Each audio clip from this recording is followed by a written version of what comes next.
say does that star-spangled banner yet wave o'er the land of the free and the home of the brave. Powerful words from our national anthem. They speak to our American identity and are woven into our national flag. Timeless words written by one man, Francis Scott Key, about one flag at one moment, September 14th, 1814, here at Fort McHenry.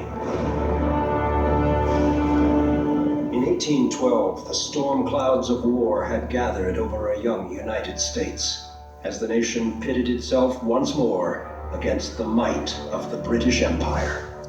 For 2 years, the conflict wore on, from the British colonies of Canada to America's southern coast and out across the high seas. To draw off U.S. forces from Canada and damage America's economy and morale, the British Navy attacked and blockaded the nation's east coast heartland. Up and down the Chesapeake Bay they raided, destroying towns and farms and spreading fear.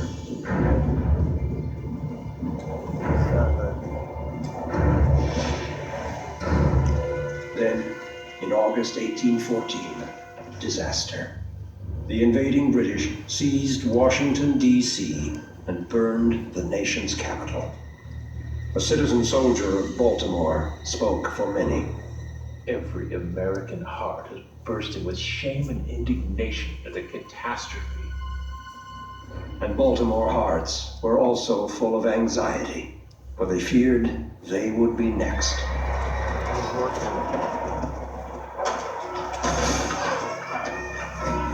Citizens of Baltimore, take heed! The British fleet approaches! Admiral Coburn has declared that he will burn this nest of pirates. If you can, flee the city, take your valuables.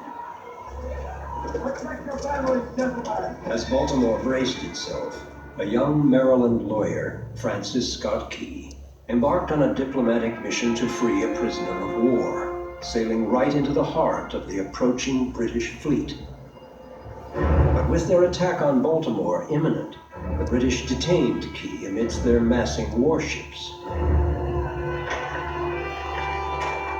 On the outskirts of Baltimore, citizens, men and women, militia, and regular troops desperately prepared defenses. They dug almost a mile of earthen trenching and waited with bated breath. On September 12th, British soldiers landed at North Point, where a bloody battle with Maryland militia failed to halt their march towards Baltimore. However, the British could not tackle the city's earthwork defenses and troop reinforcements without their navy's help. The next day, the British bomb ships would open up their main assault with a ferocious bombardment. Their target, Fort McHenry. They had to knock out the fort to bring their ships in range of the city. The fate of Baltimore now lay in the hands of the fort's defenders.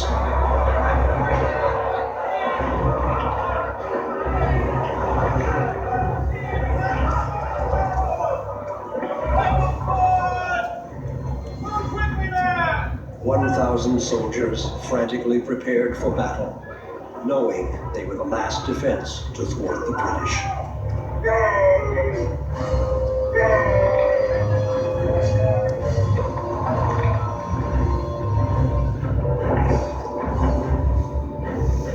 With the enemy in their sights, the men awaited the inevitable, a bombardment from the world's most formidable navy.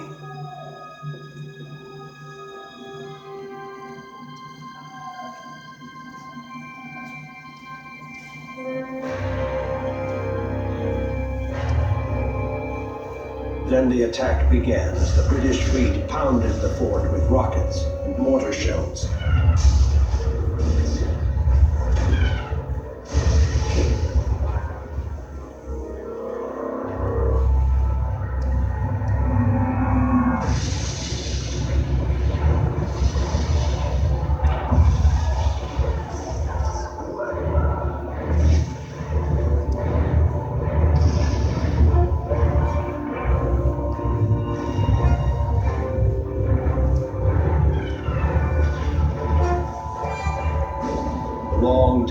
turned into rain-soaked night. But still, the British bombs and rockets thundered over the fort, exploding deadly shrapnel in all directions. The fort's defenders were, in the words of one citizen soldier, like pigeons tied by the legs to be shot at. The American artillery answered the British with desperate return fire.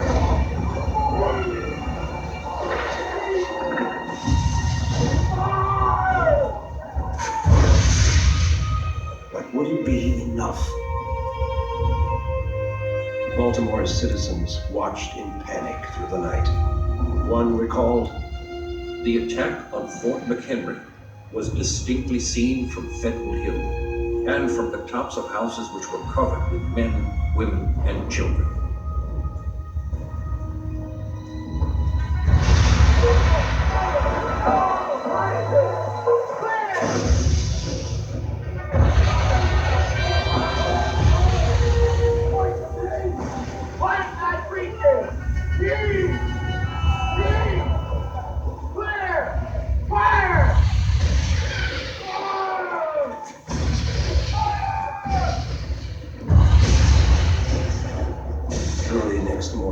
September 14th, the British guns finally fell silent. A huge flag was raised above the fort, but whose? Through the long night, Francis Scott Key had been forced to watch the bombardment from among the enemy fleet. Not at all.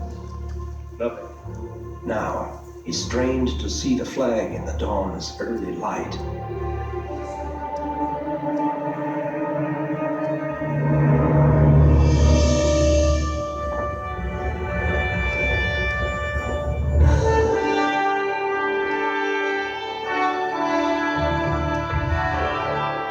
It's ours, Mr. Skinner. Say, we won! It's ours. Inspired by their courage, Key wrote down a few lines. "'Tis the star-spangled banner, oh long may it wave o'er the land of the free and the home of the brave." As the British withdrew, Key returned to Baltimore, where his words soon found music and a publisher, and the Star-Spangled Banner was born. It captured a defiant, patriotic spirit and spread rapidly across the nation, pouring new life into the national flag as a symbol of American identity. The popularity of the song and the flag grew during the years that followed. The Star-Spangled Banner eventually became the official anthem of the United States in 1931. Inspired by the brave defense of Fort McHenry, Francis Scott Key's words and the flag they so memorably portray are now woven into our sense of national identity. These words still resonate as loudly today as the glaring rockets and bursting bombs of 1814. Oh, say